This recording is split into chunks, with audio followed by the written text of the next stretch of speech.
crying because you guys don't know the truth. You guys are believing some facade that our parents are saying.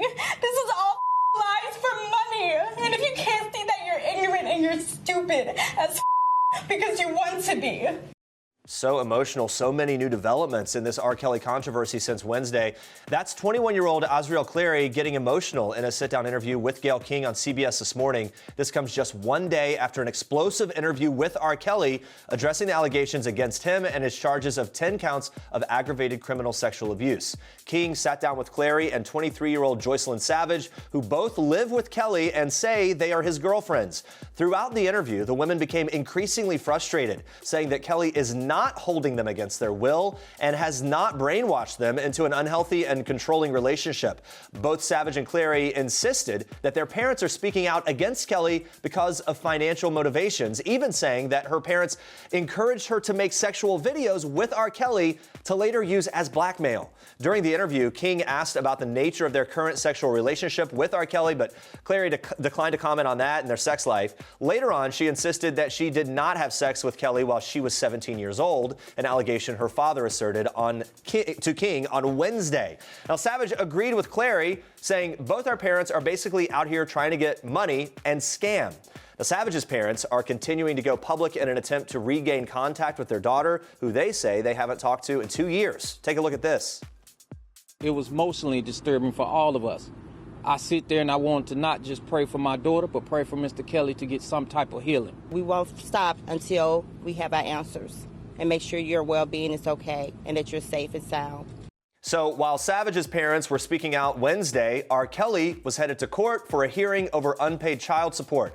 After the one-hour hearing, Kelly ended up back under arrest, walking out of the closed-door courtroom with his hands cuffed, where he was then escorted to Cook County Jail. Now, that's just 2 weeks after he was first arrested on the sexual abuse charges and just hours after clips of his explosive interview with Gayle King were televised. During that interview, R. Kelly addressed his unpaid child support. Take a look at this.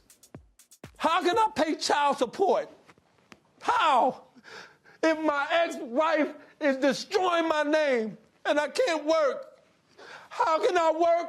How can I get paid? How can I take care of my kids? How? Your ex-wife Use your common sense. Your ex-wife says you abused her, Robert. 13 lying. R. Kelly clearly distressed there. At this point in the interview, he was crying, screaming, darting back and forth and unable to focus and engage with Gayle King. Kelly was back in court Wednesday to speak with Judge Lori Rosen, who told Kelly last month that he'd be jailed if he didn't pay his back child support. He entered the courtroom in a blue suit and Gucci sunglasses. Kelly, who has 3 children with his ex-wife, owes over $160,000. His publicist, Daryl Johnson, says the singer brought around $60,000, but the judge wasn't satisfied, given that Kelly is still living in Trump Tower. According to the Chicago Tribune, Kelly appeared happy when he first arrived, but is now being held until he pays back the $160,000 in its entirety. Now, if you remember, R. Kelly's initial $100,000 bail was paid for by a Chicago woman, 47-year-old Valencia Love, who identified herself as a friend to the Chicago Sun-Times. Both Clary and Savage appeared in court to support R. Kelly. You can see them walking in together here, holding each other. Again, this morning, they told CBS they are in love with R. Kelly and support him. Now, it's unclear as to whether Kelly will be able to pay back this back-due child support, so as of now, he'll remain behind bars. His next court date is March 13th.